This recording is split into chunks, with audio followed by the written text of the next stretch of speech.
మొట్టమొదటిసారిగా అక్కడుండే ఆఫీసర్లు, ఆర్డీఓ కన్సర్న్, డిఎస్పి, అదే మరి district labour officer, fire officer, వీళ్ళ నలుగురిని సస్పెన్షన్లో పెడుతున్నాం.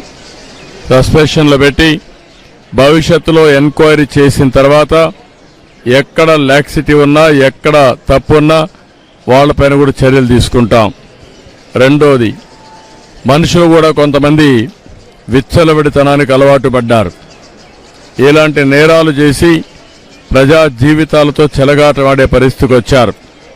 వాళ్ళపైన క్రిమినల్ ప్రాసిక్యూషన్ చేయడమే కాకుండా చట్టపరంగా వాళ్ళని ఏం చేయాలనో అరెస్టులే కాకుండా ప్రాసిక్యూషన్ చేపిస్తాం.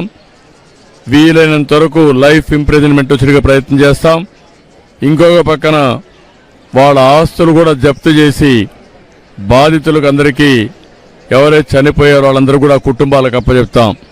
ఎందుకంటే వీళ్ళు ఇష్ట ప్రకారం చేయడానికి వీలు లేదు.